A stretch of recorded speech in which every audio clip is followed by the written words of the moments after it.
I want to be mad at something, or some slick shit somebody try to pull or try to finesse, I gotta remind myself like, yo, like you doing something you love to do and whatever. You know what I'm saying? Like you gotta take the bad with the good. Yeah. Welcome to Cream's world. I said welcome to Cream's world. Welcome to Cream's world. What's good, guys? It's Cream, aka Ms. Cream of the Crop. Welcome to another episode of Conversations with Cream. As you know, Big Cream, not the little one. As you know, I'm always excited about my conversations because I never, ever, ever have guests sit down with me in my space that I don't want to talk to. I'm really excited about having Bulli. I have this conversation with me today, so I hope you guys are as excited as I am. So we're gonna get into all things Bulli, Big Bulli. If I'm Big Cream, this is Big Bulli. I'm excited as well, for real. You already know. I told you I wanted to come and holler at you and I catch know, up. You know what I know, and I'm really excited about it. So if you're as excited about this conversation as I am, then keep watching or keep listening if you're listening to this on the audio. What's good, Bulli? I did the whole head nod and everything. Did the clap? All right, guys. So we're back with our conversation. So I want to give Bulli a proper intro. So I want to make sure that I don't get this wrong. So this is Bulli, Big Bulli. I'm excited. Like, AKA Bulli Castro. You know yeah, I'm excited. AKA Bulli Bag Papi. I ain't making no noise, man. Stop. I ain't making no noise. You know what I mean? I'm just AKA, is it really an event if Bulli's face or name is on the flyer or not on the flyer? The people's work. You know what I'm saying? I'm just here to do the people's work. That's all. So before we begin, I always like to ask, how are you doing? Like, how's your mental wellness doing? How's that going right now? Everything great. I always want to check in with people, make sure you're good. For sure. You always been a big proponent of that too. Yeah. You know, I for real, I feel like I done like mastered like the whole mental health thing. Like just for myself, I can't speak for everybody else, but like even when you have like thoughts, I think it's just about like how you process them. You know what I'm saying? So yeah, absolutely. I figured out once I learned how to process those everything, just emotions, feelings, thoughts, and everything before I actually spoke or acted. Yeah, that became easy. You know what I'm saying? That's good. So that helps my mental health. That's good. So I'm glad we have a good mental wellness check-in today. How are you? How's your mental? My mental is good. Actually, it's great. I'm better than I was a couple months ago. Because a lot of people know, like, I talked about this in my last conversation. Just having moments of grief and just going through grief, and then things happen back to back to back, where you're like, okay, you was processing this grief, and then something else happened. You got to process this grief, and then something else happened. You got to process that grief, and so now I feel like I'm back to feeling like Cream. Like for a minute, I had to process all of that. We're glad to have you back. You know what I'm saying? We're glad to have you back because we need that. Thank you. I really appreciate that. So let's where you want to begin? You want to begin at Baby Bulli or Big Bulli and then go backwards? It's up to you. Whatever order. I mean, wherever you feel. We can start young and go up. All right. So let's start with Baby Bulli. So what was Baby Bulli's dream job as a kid?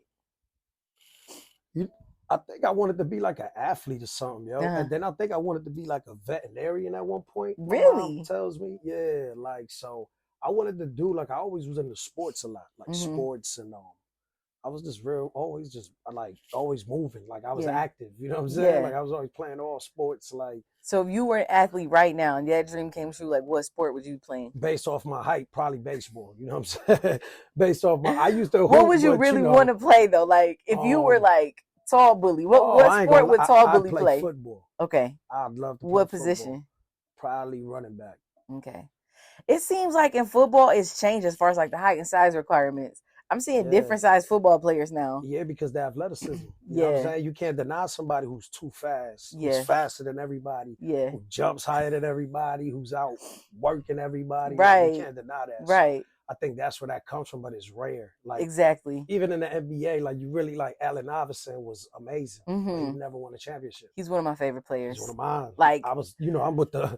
Oh my God! My height, like I'm rooting for you, big dog. Like let's go. No one can say anything negative to me about AI. Had the height, so he could never dominate. Yeah. You got guys like Shaq, 7 feet. Like that, it's a game of tall guys. Like whether you like it or not, I don't care how nice you is, you can't do it without some height on your team. You True, know what I'm saying? but Shaq didn't have that crossover. Yeah. And Shaq's shoes never look like the AI's. But Shaq got more money than AI right now. That's true.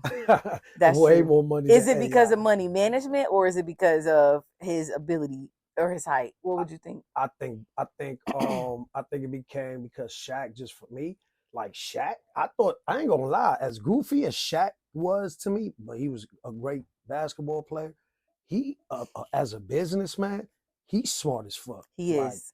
He's smart, like really, like now watching him years later and what he invested in early. Yeah. Like you was like, yeah, he was doing that shit a long time ago. So as an adult, I think going back to what you said, like goofy Shaq, I think when Shaq was Shaq and we were younger, it was like, But as an adult, I really do see Shaq in a different way. Him in a whole different light. Same. I'm like, I actually like Shaq now. And he be standing on his personality, the way he is, like, and that's what I always respected out of people like him. Not only him, but a lot of people like him. Like they just like, it's easy to win when you just being yourself. Yeah, absolutely. And you ain't got to try to be nothing else. And I think he was early on great at doing that. Just absolutely. Being himself and winning from it. Yeah. You know what I mean? Snoop is somebody else that has just like been able to capitalize on his likeness. Like Snoop has cereal, smoking weed everywhere, house shoes, smoking weed in the White House. Like Big tree. Shout out to them for being able to capitalize on themselves. Yo, I respect that so much. Same. Man. They never compromising like their integrity, their character, you know what I'm saying? And always being self-accountable. And, you know, that's something that I respect in people. You know absolutely. So when Baby Bulli was like, okay, I got these aspirations of being an athlete, like when did those aspirations change into something else? And then you decided like, this is what I want to pursue. This wasn't even like on my radar. Like what I do now as far as events and promotions and all of that, I never even knew this was possible. You know, my first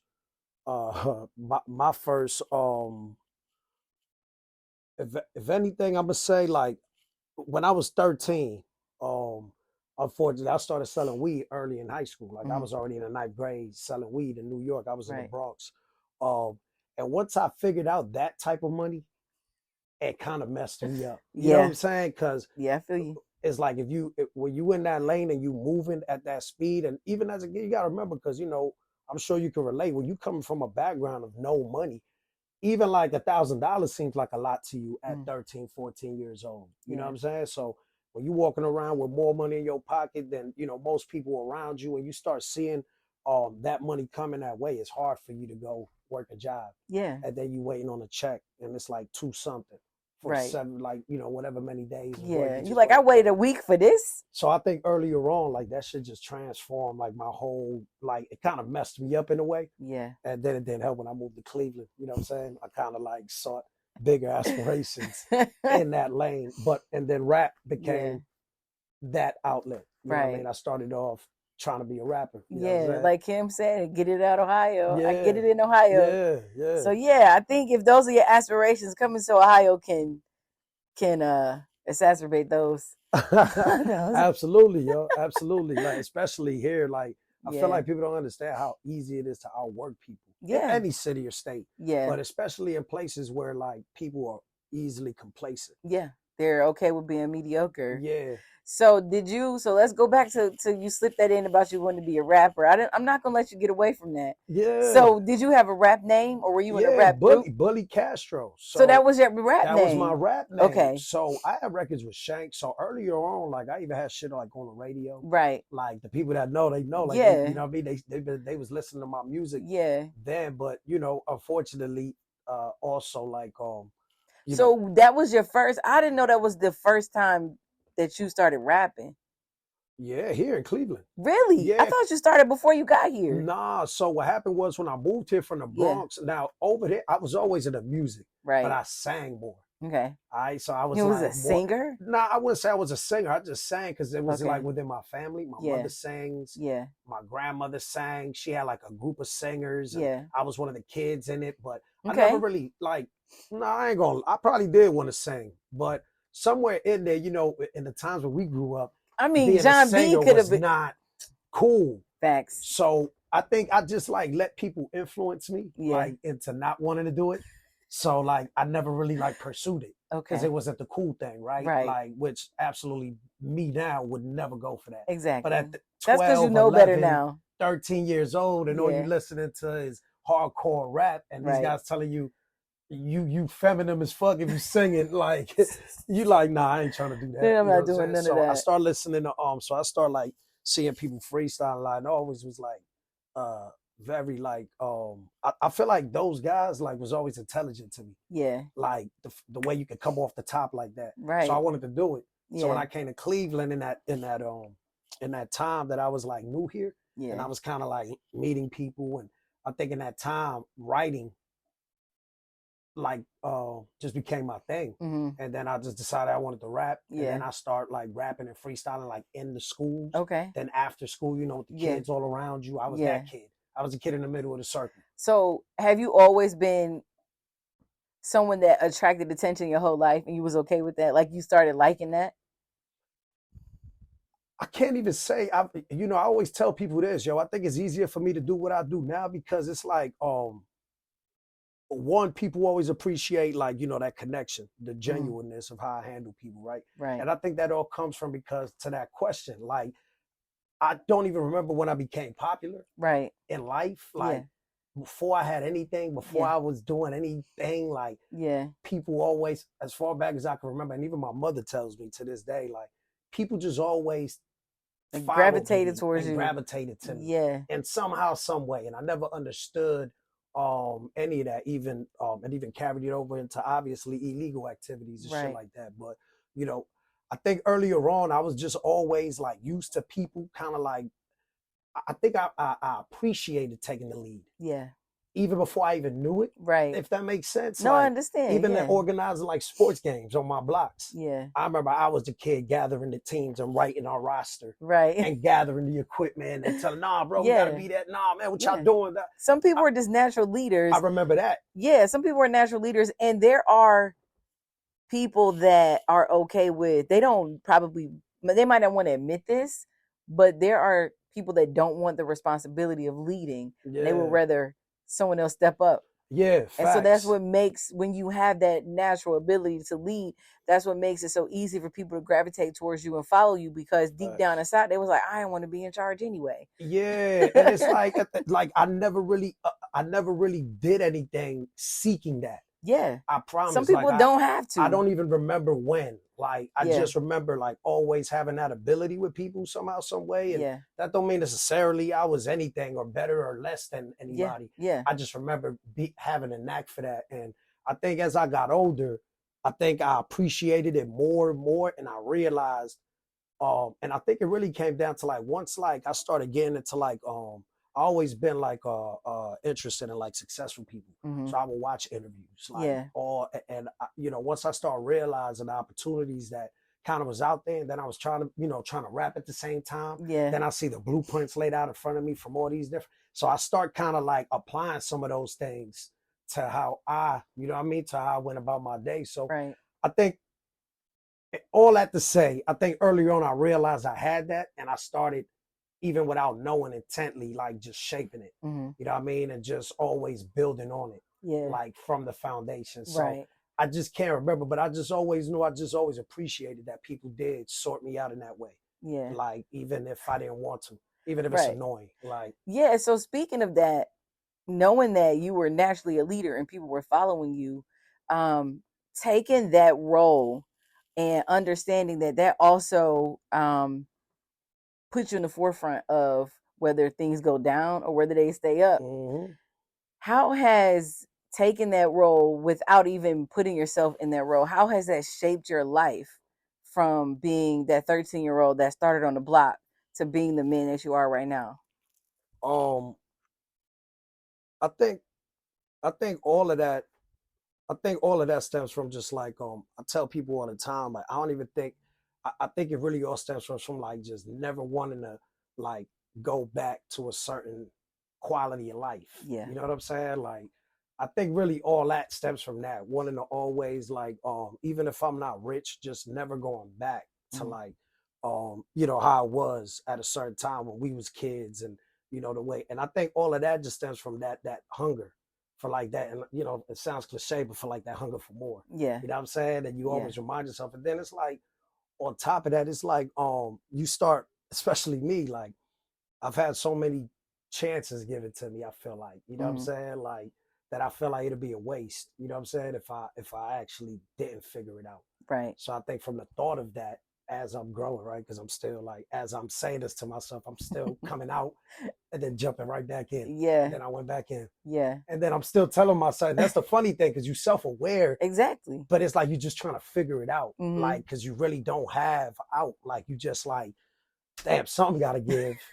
Like, so did that kind of like answer that in a way? All right, cool. Yeah. Like, because, well, taken from that answer, I think this will help you too to like complete that. Like, what is important to you? Like, what is important in life to you?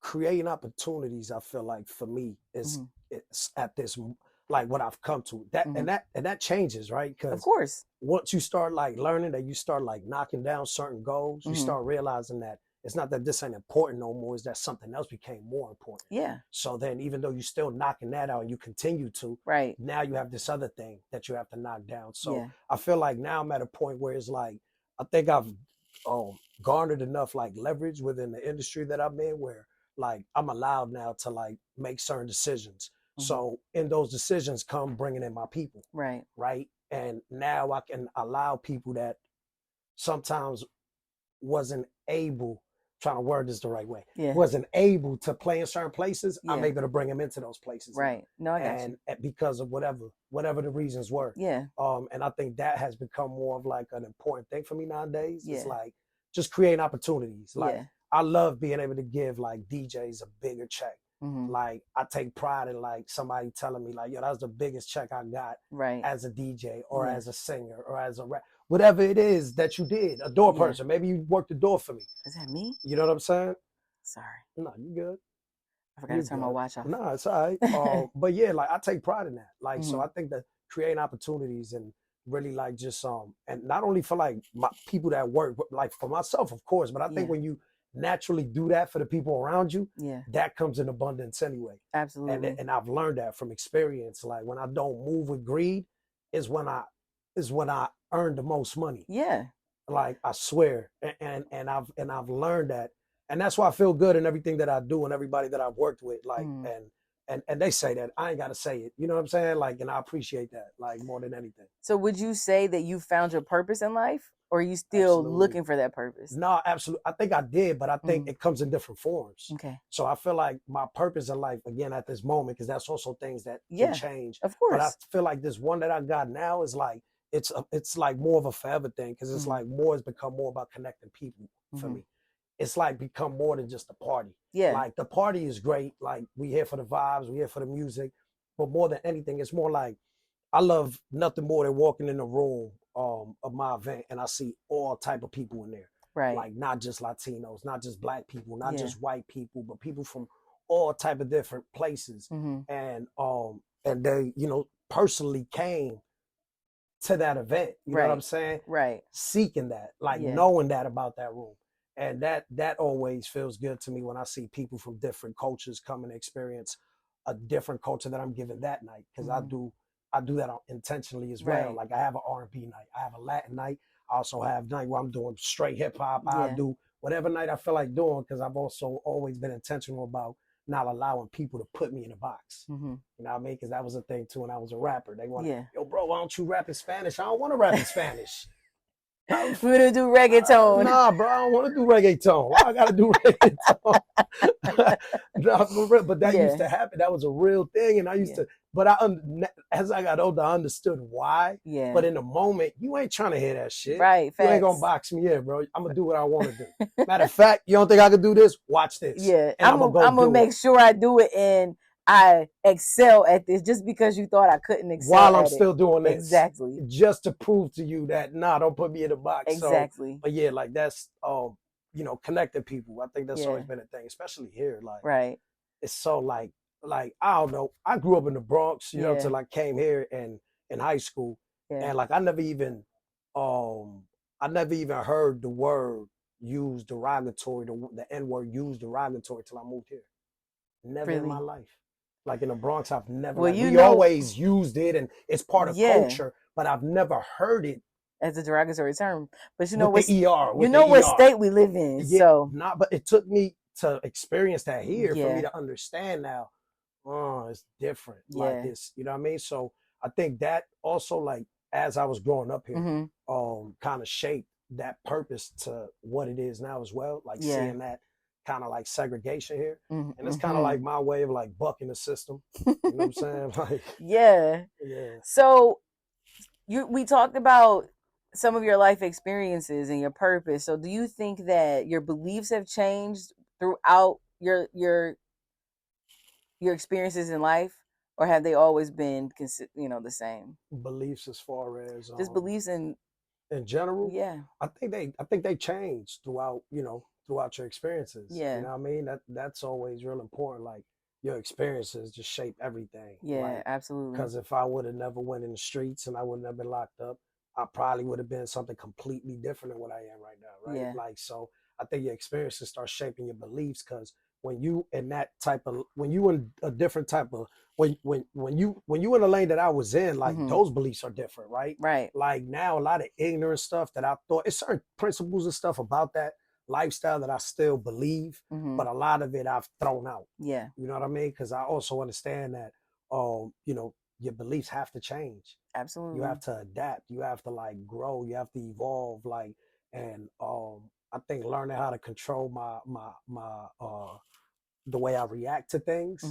Because I was always like a hit first type of person. Like, I was always like real aggressive. Like, I just always was just like, it was always about how tough. Like, right. So it's like, now I've learned that shit don't matter. Yeah. Like, I don't care about none of that. Now, you ain't gonna disrespect me or play with me. Right. But that, I don't care about who's tough and who's not. Like, how can we grow? How can we put things together? How can we collaborate?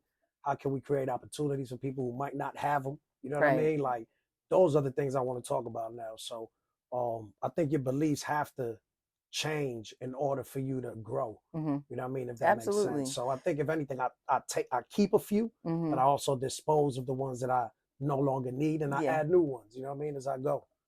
That's a good way to be. Yeah. Because a lot of people don't do that. A lot of people are like, this is my belief. I believe in this, and I'm going to forever be this person. And they're wondering, like, why their life hasn't changed, or why things in their life continue to be the same. It's like, have you really sat back and thought about your experiences and how it shaped your purpose, and how your purpose shapes your beliefs? Yeah. And you never tried to change any of those. None of that. Or like, no, I ain't never going to change. This is who I am. And if you can respect that, like, all right, bro, you can have that. You right. Like, we're not going to do, because it's like, I could have been one of them. Yeah. If anybody, that's what I say all the time. Like, if anybody could have played the victim role, the government, they just want to lock us up and throw away the key. And I got to be self-accountable and understand that I also put myself in the line of fire. Yeah. Right? Like, so if I know something is dumb and I keep doing it, and I keep getting set up by people who ain't playing the game by the same rules, right? Because that's another thing I had to learn. Everybody don't play the game by the same rules. So I'm sitting here playing this game that nobody else is playing by the same rules, and I keep losing. Why? I keep wondering why I'm losing. Right. You got to change the game or get off the board. Let me get on a different board. Yeah. So I think once, you know what I mean? Once people start moving in that way, and in that light, I think people will start getting out of that mind frame, man. I'm very against that whole victim. Yeah. Like, that victim, what they call that? Victim mentality. Yeah. Like, I'm not a victim. Yeah. Never will be, never have been. Only thing I'm a victim of is my decisions. Right. You know what I mean? I've learned in life, like, I'm gonna live with the consequences. Yeah. Whatever it is. Yeah. Like, and I've proven that in that way so much that now that I've grown into this other world that I'm in, that credibility now has stretched so deep and built such a foundation for who I am, that now whatever I say, for the most part, I can do, and people gonna be like, all right, I'm gonna come at least check that out. Right. Because I stand on that. You know what I'm saying? And I think, if anything, that's like back to the beliefs that as I'm going, I've learned to stand on certain things more than others. You know what I mean? So have you developed your own philosophy that you live by? Like something you say to yourself? Yeah, figure it out. I swear to God, like, that's your philosophy. Figure it out. I like it's that. Like, figure it out. Yeah. Like, you know what I mean? And it's simple, right? And I can get way more deeper. Trust me, I used to think I was a philosopher when I was locked up. And get way deeper. Well, you had a lot of time on your hands. Yeah, no, for sure. Like, and I did a lot of planning, a lot of writing. Yeah. Like, and remember, I was always a rapper to myself. Right. I'm still a rapper to myself. Right. Like, and I write to myself. Like, that's just natural. Right. My creativity is always going to flow in those type of ways, even if I don't voice it to the world. I do that for myself. Yeah. But as I was like shaping these things, damn, I lost my train of thought on that. About your philosophy, figure it out. Oh yeah, figure it out. Yeah. Just figure it out. Like, that's it. It's simple. Like, I don't care what it is in life, yo. Just figure it out. Like, you have to, because it's like there's no other. Like, what else you gonna do? Facts. So is that what you did when you decided, like, or when did you decide I want to be the curator of the vibe? I want to be the event visionary. When was that decision made? Because as long as I know, besides you rapping, like, this is what you always done the whole time I've known you. Yeah. So I mean, you've had activities. Yeah, for sure. For sure. Absolutely. So I couldn't attend those activities. Yeah. I mean, I could have. You could have. But absolutely. So I didn't want to be a customer. No. I didn't want to be that type of customer. And I didn't, you know, it was so surprising to a lot of people, like, in the industry with me. Yeah. Because I intentionally you moved the way two. I will say, I will give this to you, is that the way you moved was, it had to take what happened, the way it happened to happen. I think for that to have happened to you. Yeah. Because a lot of people that are in that lane tend to be more braggadocious and want everybody to know. Like, they don't move with intention. Like, you moved with intention. So it was like, if you didn't know, then you didn't know. Yeah, you didn't have to know. Like, you know what I mean? I was on a strict, like, we not doing none of that at my events. Yeah. We're not talking about that at my events. I saved that strictly for outside of the clubs for a reason. Yeah. Because my intent was to leave that shit completely alone. Right. Because remember, by that time I had already been in and out twice. Right. You know what I mean? And I already knew you can't get caught up too much, bro. Like, you got a record, and they use that record against you in a court of law once you come back to them. So I was moving intentionally, separating that from that, because I didn't want that to be part of this. Right. I didn't want that to taint this at all. Like, I always knew, and that was the thing about me. Like, I was always very self-aware that I always knew that shit was not like what I wanted to do forever. Right. That was like the fastest means of getting money for me. Yeah. And people could, you can debate whether you have choices and decisions. Cool. But unless you walk in someone's shoes, especially black and brown men, you can't tell them what opportunity they could have decided to take, because the road for black and brown men, and this isn't a victim mentality, this is just the truth. Facts. It's bumpy. Yeah. It's different. Yeah. It's not a straight and narrow. Yeah. Even if you take the bumpy road, there's going to be potholes and all types of things that people, I think, seeing things that happen because of social media and other cultures being able to see things, unfortunately, in real time to happen to certain black and brown people, it opened their eyes where they were like, oh, wow, because they don't have to worry about wearing a hoodie and being safe. Yeah. They don't have to worry about what kind of haircut they have. They don't have to worry about if they have tattoos or not. They don't it's like simple things that they see as simple. Things, driving down the street. You're born into. Exactly. They don't have to worry about the way they drive down the street. Yeah. And that's cool for them. You know what I mean? Get in the car, it's like, whatever. And we're not saying it's a victim mentality. We're just saying, like, don't put your life and expectations of how your life is for you on other people, because you don't know. A simple thing like walking down the street in a hoodie is not simple for certain people. And I think a lot of people, like, they try, yo. Like, I've met a lot of men that, we try. Like, it's just sometimes, it's like a lot of pressure, especially I think it comes down to, because again, like, even like we was just talking about natural leader. I'm not the only guy like that. Right. I'm very aware of that. And I welcome men like myself, because we iron sharp, steel sharp as steel, right? So I'm not the only one. Like, and I say that to say, like, there's other guys that I met plenty in the joint outside that people try before they double back. Yeah. It's just sometimes it's a lot of pressure. You got people thinking you the same person, you the same, like, and all that shit. Like you have to walk with that on you. And sometimes you feel the need to deliver. And that's the fastest way to deliver. Yeah. So you go back to that and then you say, oh, I'm about to jump out. But like once you make it a certain amount of, it's hard to just completely be like, I'm done. You know what I mean? Until you grow. Exactly. Then you start realizing like, nah, that shit ain't about nothing. Yeah, because I remember Jeezy talking about that when he got his first check from music. And he didn't understand. He was like, it was like a paper check. He was making more money. And he was making more money. And he never cashed it. And I think one of the labels or somebody from the label came to him and was like, you gonna cash the check? It's been months. He was like, first of all, in his mind, it didn't even register that was money.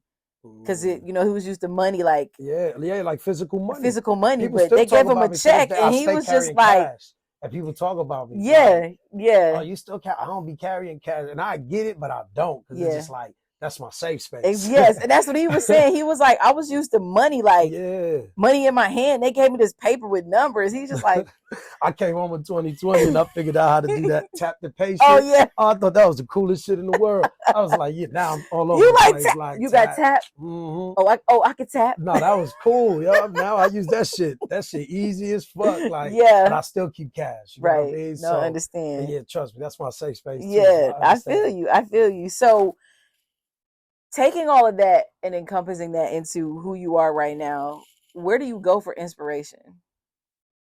Me and my mom was just talking about this the other day. Me and my mom had some of the realest conversations because we was there. You know what I'm saying? Yeah. So she's been there. I think it just comes back to literally like reminding myself what I just came from. Like I'm only 4 years and some months removed from doing 5 years, right? So, and again, I use that in a good way, like in a positive way. I don't use it like in a way like trying to be a victim. I use it in like to have the opportunities that I got now, and I'm still receiving phone calls from people locked up and the guys that I see in the clubs that's might still be, moving around, or even just my guys that ain't moving around and see me, and the way that they receive me and the things that they say to me, and I just always take that as inspiration to like not fuck it up, right? Because I fucked it up already when I got set up. I was already on a nice little. That's when I was really building. Was from 13 to 15 when I went to the feds is when I was building the foundation. So when that happened, it like took me away as I was like right there. Like, so when I went away, it was just like, all right, cool. I got to sit down for a while. So now break this down. What did you do right? What did you do wrong? Right. And when you get home, how you going to continue to build off what you had? Yeah. And that was the game plan. Like I still got notepads and all type of stuff from 2015, 16, 17, 18 from myself that I keep, ideas that I've already done since I've been home, and stuff that I haven't done yet, and just stuff that I go through sometimes when I need a reminder. You know what I mean? That instead of typing in my phone, I could be writing in that notepad. You know what I'm saying? So that's where I draw the inspiration from, is just like those experiences. You know what I mean? And having the opportunities that I have now, and be grateful, that I'm not, because a guy with my background, like the job opportunities aren't plentiful. Yeah, they're there. Don't get me wrong. A lot of people now are becoming more felon friendly, especially if they not like violent, which is a great thing for people who's just selling drugs. Right. That was the crime. But it's still not like you can excel much with that jacket. Right. So we got you a nice little job here, but my mentality, like we can employ you. Yeah. We can make you employed. But is it going to be a good quality of life? Yeah. That is going to be up to my standards. Right. And the answer probably is no for me. Yeah. So I had to figure it out. And figuring it out was like, all right, let's figure out the economics of nightlife now. Yeah. And figure out how everything that I do now has to make sense for me and the people around me. Right. Because when I do an event, it ain't just about me again. I got to pay DJs. I got to pay somebody who stood at the door all them hours. I got to pay for flyers. Those flyers that get posted, those cost money. I got digital graphic designers that got to get paid. So I have to make moves with all these people in mind, along with the venues that I'm using, because they got me in there expecting me to make sure their sales is where they need to be. Right. That's the expectation coming through the door. So I have all of these things that I have to keep in mind as I'm organizing and coordinating and doing all of these things. So that's my inspiration comes from. Like, I'd rather be frustrated from 1,000 calls a day from doing all these events than frustrated from having to get up at 5 a.m. to clock into somebody's factory, which is much respect to everybody that do. That's not a shot at anybody that does, but that's it's just not what I want to do. What you enjoy. Exactly. And I tell people that all the time, is that you have to be accepting of everyone's purpose in life. Facts. And like, I went to Big Lots one time, and there was this guy that was checking us out, and I could tell he loved his job, the way he greeted everyone. He just seemed like he was having people, me too. I love Starbucks people. I go through Starbucks. I love people who have service jobs, and you can tell that they were meant to be in service. And so that's why I never feel bad about my goals, aspirations, and dreams. And I tell people all the time, if your goals and aspirations and dreams are larger than someone who's serving as a barista, that doesn't make your dreams invalid. You just didn't want to be a barista. But when you walk in and you see someone, you're like, they were born to be a barista. Like, this is so them. Like, and you gotta, and you know, the thing about it is, I think people always want to put like that boss mentality on everybody. Everyone cannot be the boss. Everyone cannot be an entrepreneur or want to. Some people actually like going to work, sitting down, getting their check, and going home. And stability of that.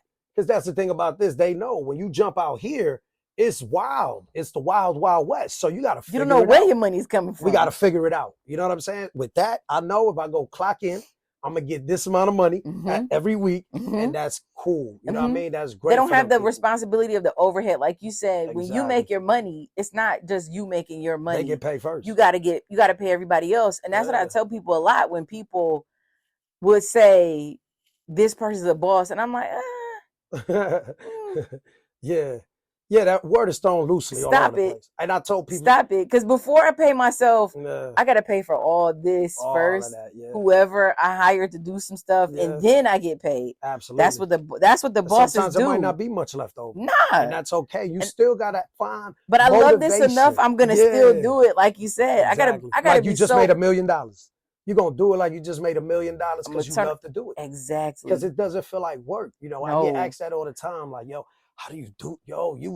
Because I don't want to clock in at 5 a.m. at somebody else's job either. Come on, man. Like, I enjoy this. Leaving my party at 3, 4, 5 in the morning, or would I rather be waking up at 3, 4, 5 to get to work at 5, 6 in the morning? Like, unless it was something I enjoyed. Exactly. I wouldn't mind clocking in at 5 a.m. if I enjoyed it. Exactly. If I was that bubbly barista, I'd be that bubbly barista. Yeah. So right now, this is my bubbly barista. This is me. You know what I mean? This is my purpose. This is what I'm doing. Like, and you know, it's a lot more things. You know what I mean? It's a lot more things that I'm working on currently. That, you know, that things even sometimes that you can't even talk about too much because some things have to be done. In private, because not everyone is happy for what you are aspiring to do. There you go. And people don't believe that people can wish bad on you, but they can. No, they do. I 100% believe in that. And I don't release everything I'm doing either, because I don't want you to taint it with your negative vibes and low vibrations before I even get a chance to execute what I'm excited about. And not everyone's going to be as excited about your goals and aspirations as you are. And I'm okay with that. And I feel like if I don't share it with you, you don't have to share your low vibes of not being excited with me. Then you don't have to ruin and taint what I've been excited to accomplish. Exactly. So I just keep it to myself. Well, you wanted to do it and you couldn't do it. And now you mad that I'm doing it way better than you would have did it, and you ain't get picked to do it. Exactly. So you know what I mean? That's why you big cream. That's why you big Bully. So speaking of that, is there something that you wish that you did or could do more of? I want to do more like youth engagement. You know what I mean? But specifically with like the like teenage boys, because I feel like that's, you know, I'm real good friends. One of my best friends, she's one of them people that works for the Lorraine County, the kid services. Oh yeah. But she's very like well accomplished in that area, like makes great money doing it, loves what she does, sees the worst of the worst. Yeah. Day in and day out. Like walking into these houses, seeing these kids in the worst conditions you could think of. Wow. And she's always talking to me about like percentages of like the Latinos and the black kids and all of them. And she's white, you know what I mean? But she's just a ball of love. Like, yo, she's one of the dopest people I've ever met in my life. Yeah. One of my closest friends, her husband, dope people, man. So shout out to them. I love them. But so she's always talking to me about like how there's a demographic of like teenage boys, teenage kids for real. Yeah. But like, cause you know, the younger kids get adopted fast. Yeah. But there's like that gap, that 13 or like 18 because people are gap. afraid that they're gonna be unmanageable. Yeah, you know, exactly. Yeah. So you know, I feel like that group of kids can be tended to more, and I would love to in the future. You know, especially with my experiences, things I've seen, things I've been through. And I know a lot of them, you know, can save themselves a lot of headaches. You know what I'm saying? I love that. And they have people like us that can actually get out there and, you know what I mean? But I got, you know, I always say, because people have asked me to like engage in certain things, I'm very big on like dominating this first. Yeah. Like I have to like, you know, stabilize the platform first, because that right there is going to be, you know, the springboard, of course, for so many other things. You know what I mean? So I don't want to lose focus of like what's now. Yeah. Like that's there, it's coming. Like I trust me, so much more. Like I ain't even scratched the surface yet. I believe you. Like I'm, you know, and it's fun, yo. Like it's, you know, I just have so many ideas. Like I've taken like this whole event thing, like as like a creative journey. Right. You know, hence the robot. You know what I'm saying? Hence, like I've had fire breathing people come.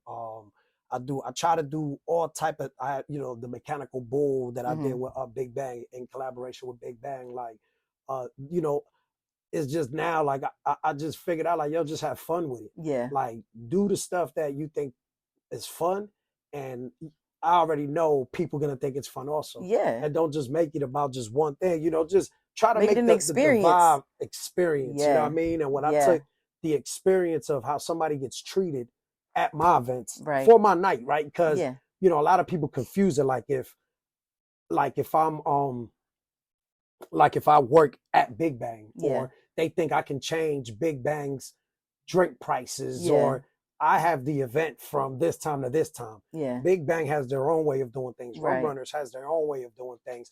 Rumor has their own way of doing things. Exactly. Right? So all I can do is control what I can control. But the things that I can't control, my job is to make that part of the experience the easiest for you. Yeah. From if you book a table with me, I want to make sure you get in smooth, get to your table, bottle services, you know, and it's hard for these girls too, because some people feel like they slow, but you know, you got 100 things happening at the same time. Absolutely, But just making sure that whole process for somebody who comes out and hangs out, you know what I'm saying, is just like smooth, fun, eventful, memorable. Yeah. You know what I mean? Something that like, you know, people still to this day come to me or send me messages on IG. Yo, this, you know, 8 years ago, bro. Remember I did my party with you. Like, yo, it was the best night of my life. You always had us climbing those stairs at Velvet Dog with our heels on.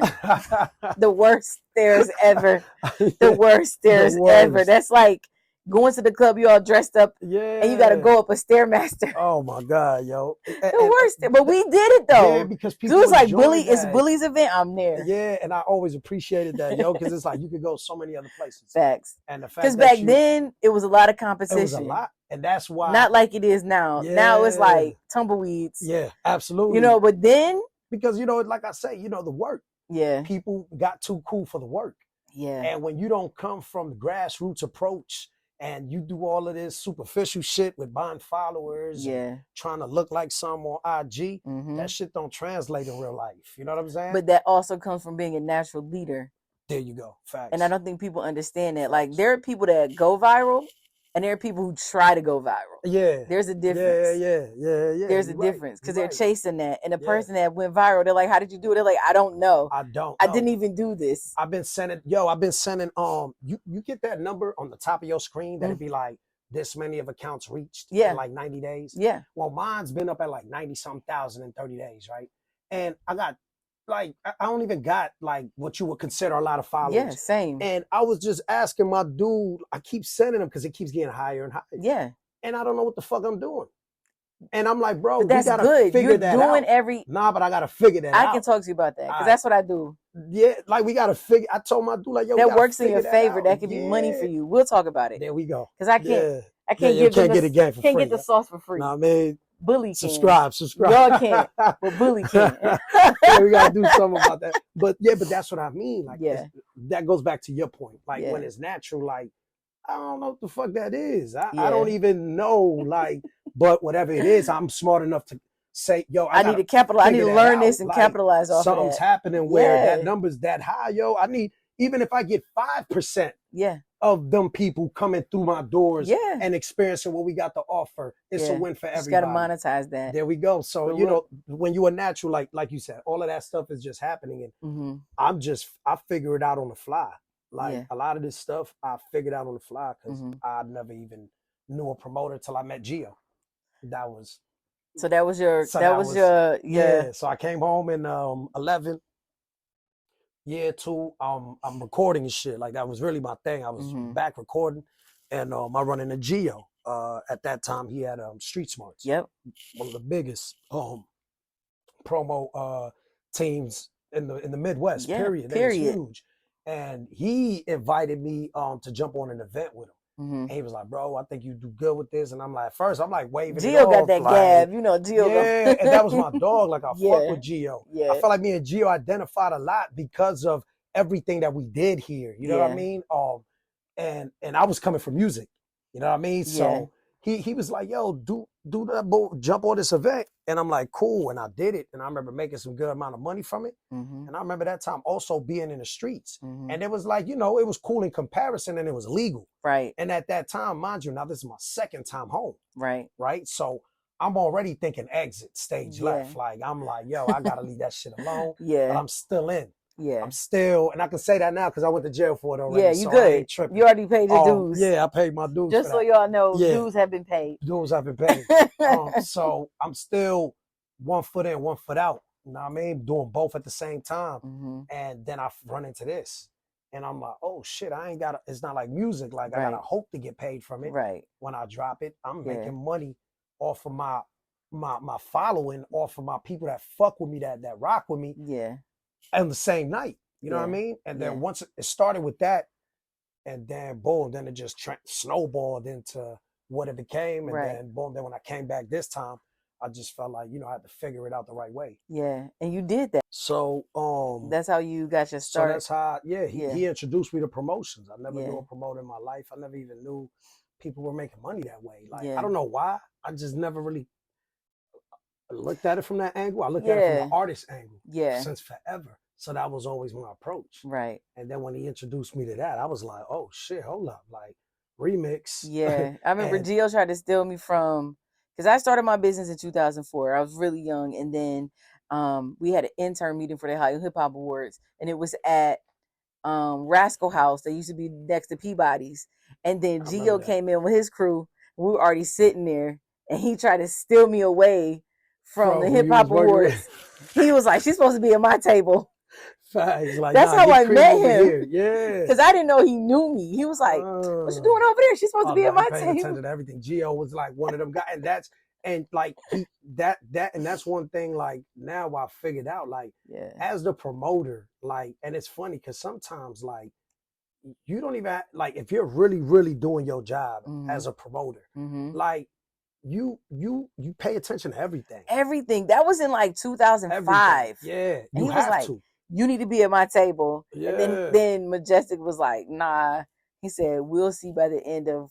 He said he was like, we got a he put like a little competition. Yeah, he said, we'll see. We'll see. Yeah. Look, like, I eventually did some stuff with you. Yeah, I did. That's what I'm saying because we persistent. Like that's one thing. Like. The right promoter, I don't care who you are. Man. Like, hey, what's up, bro? Like, Gio didn't never took. Like let's get it done because you know we have once we got that picture painted in our minds, like now it has to come to life. Yeah, you know what I mean, type thing. Exactly. So, but then I fell in love with the process more than the party. Yeah.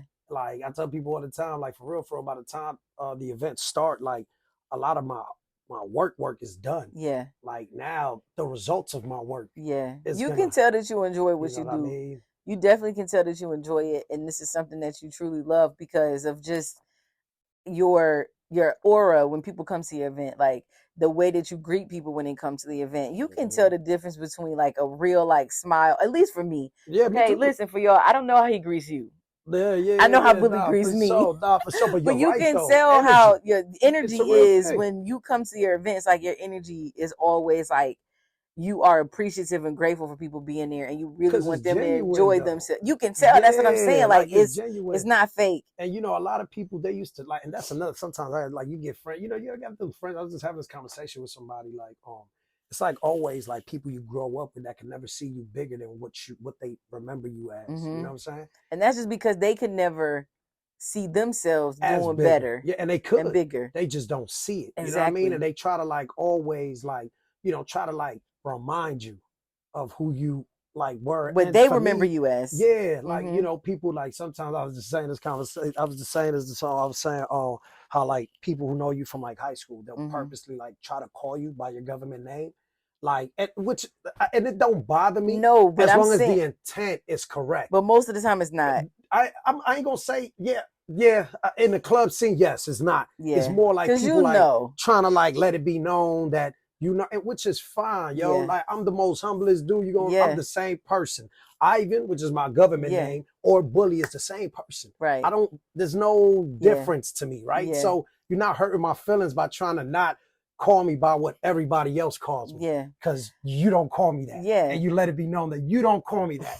You call me Ivan. Exactly. All right, cool. But it's like I told my brother today, because I'm old. I have a brother and a sister. I'm the oldest, but I was encouraging my brother today, and I just let him know, like you just said, like when people show you who they are, believe them. Mm-hmm. But you don't have to believe them in a way to where you give them the power over you to be upset about it or be vindictive. What you have to do is now it's like, instead of saying like, look at what this person did to me, I said you have to see it as what they did for you. And what they did was they gave you the opportunity to see them for who they are. So now you can now take away their access to you and certain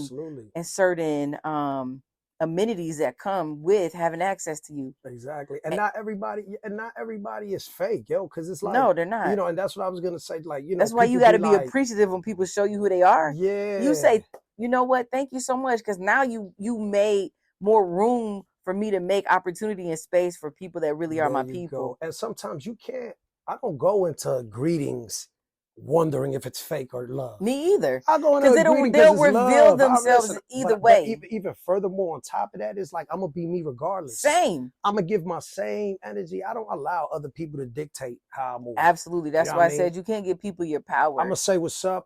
You know, it's funny because in this industry sometimes you dap up people who call you bro that don't fuck with you, and you got to be okay with that, and not feel like you need to react or say anything, because that's when you give them your power, when you do that. Because a lot of times those people are hoping for a reaction, because you never know what certain people say about you, and a lot of times they'll say, see, I told you he was da da da.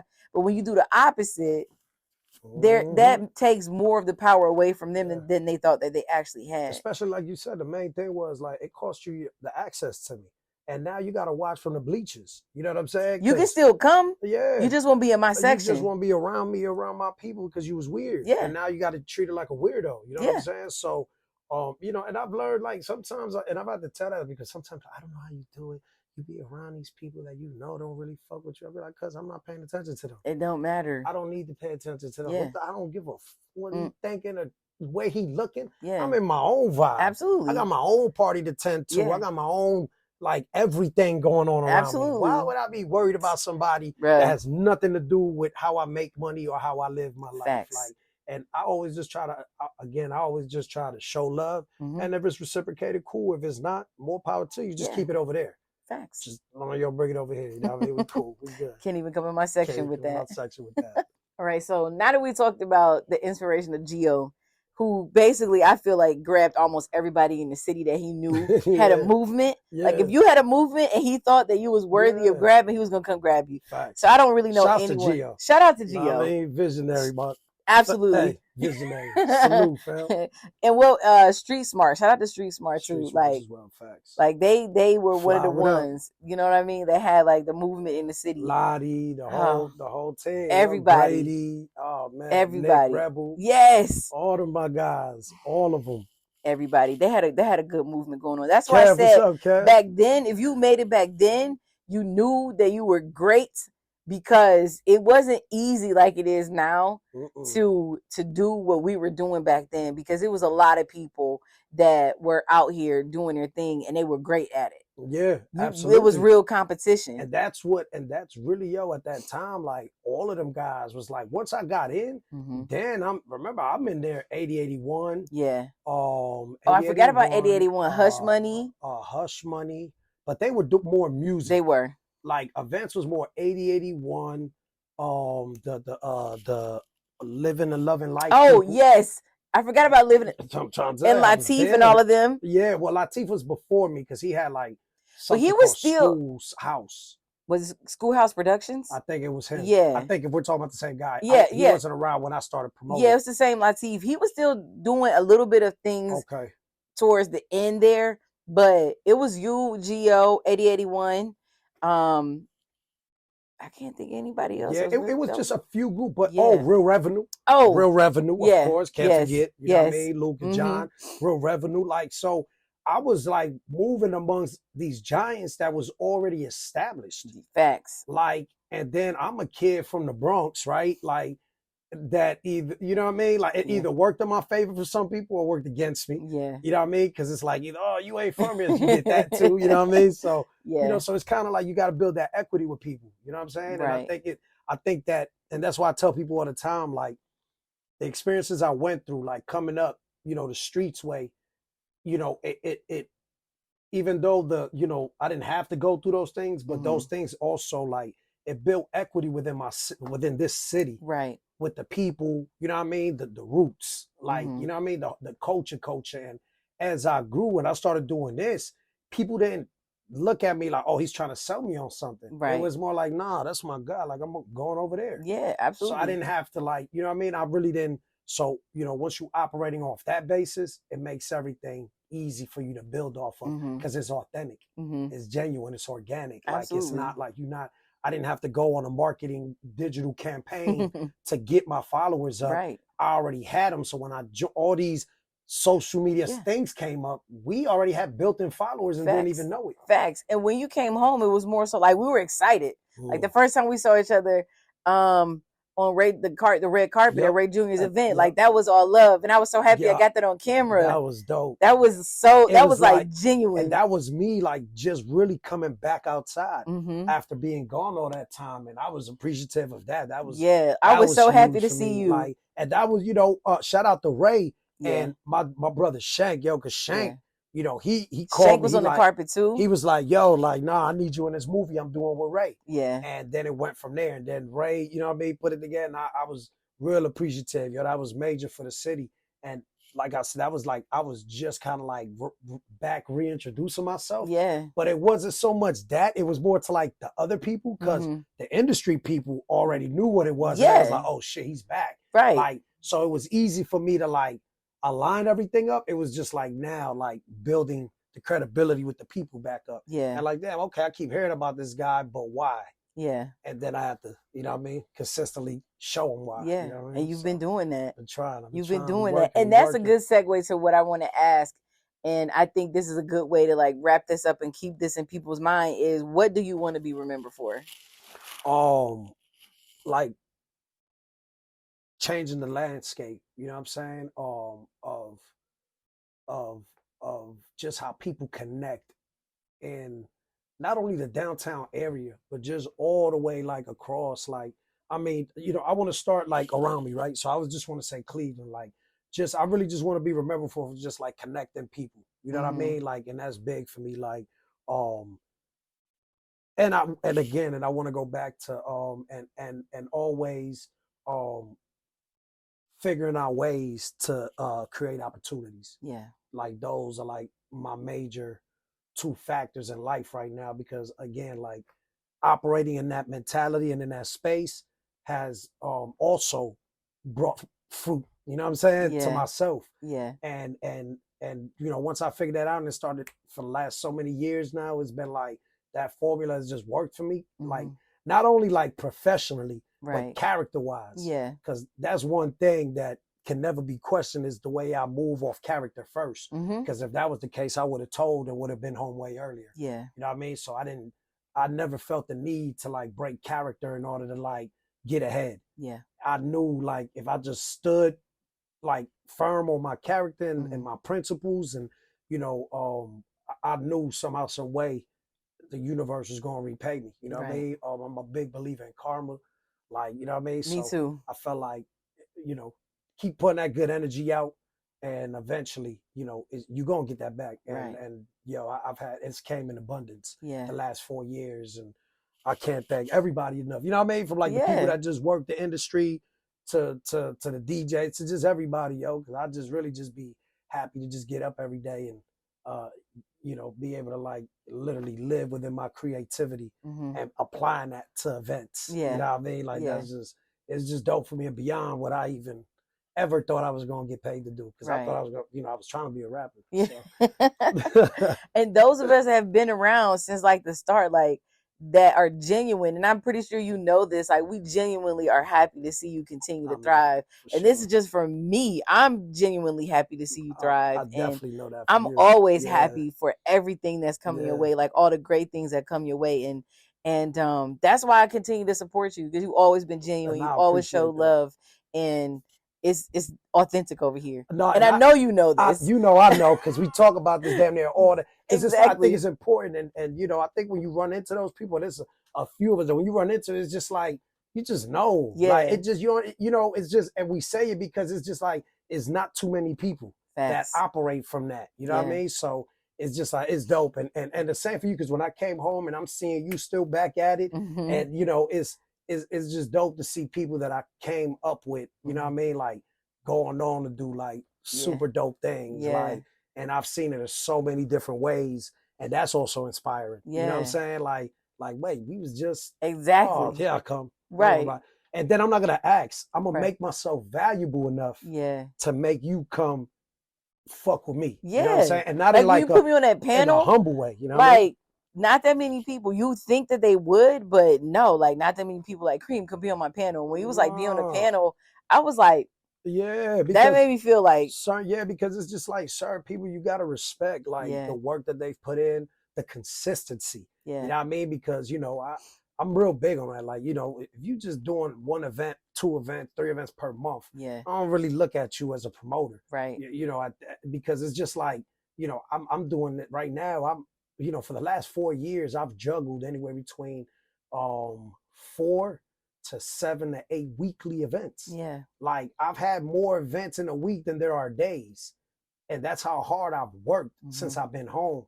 So I take it very, very, you know, like if you're going to be in a league, then play at that pace. Exactly. You know what I'm saying? I always say, I don't want to be the best of the losers. There's a lot of people that are okay with being the best of the losers. Are you really the best if you're the best of the losers? Exactly. And you don't need to say it. I think sometimes, you know what I mean? Like people get caught up in that too. That's why. And you lose favor with people because of that. Because they're so caught up on IG and Twitter trying to, you know, pound their chest and tell people how great they are. That's a turnoff. It is. Bro, we don't care. No. Like, show us what you're doing.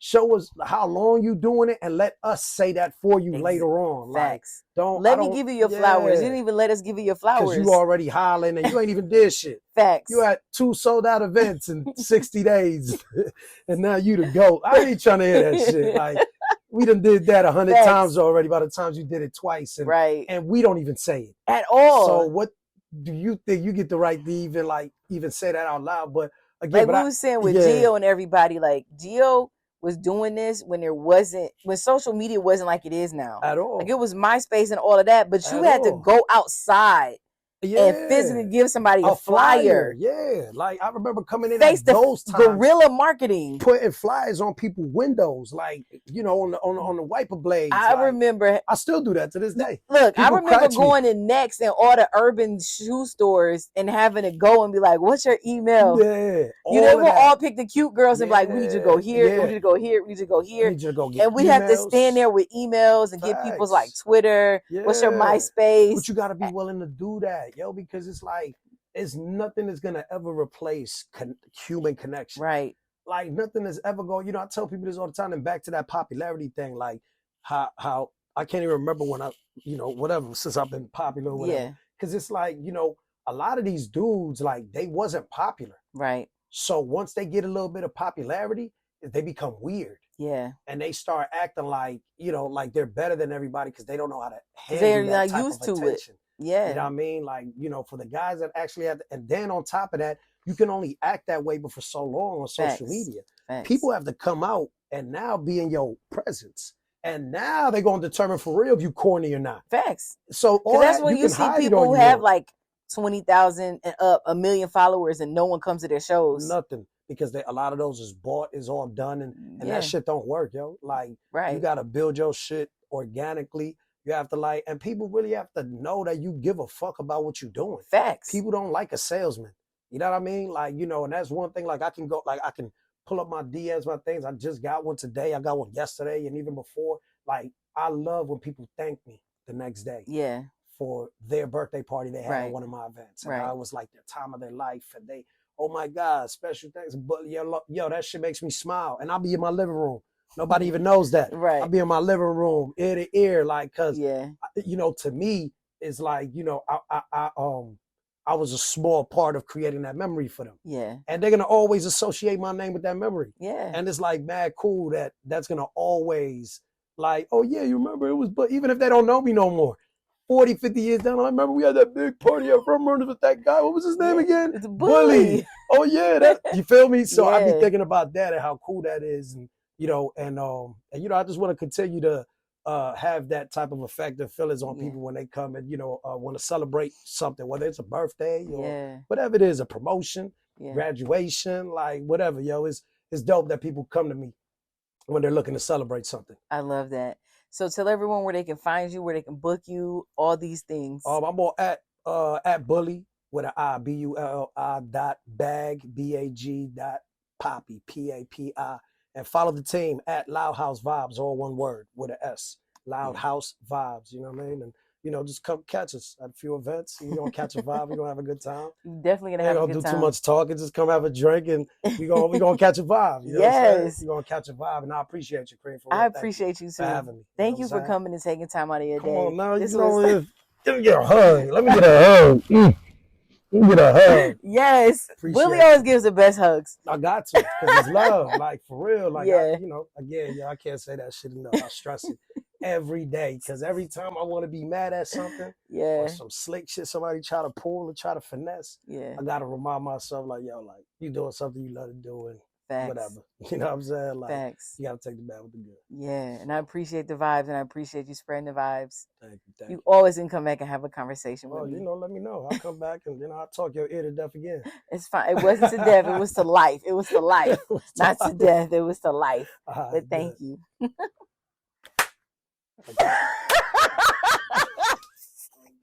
All right.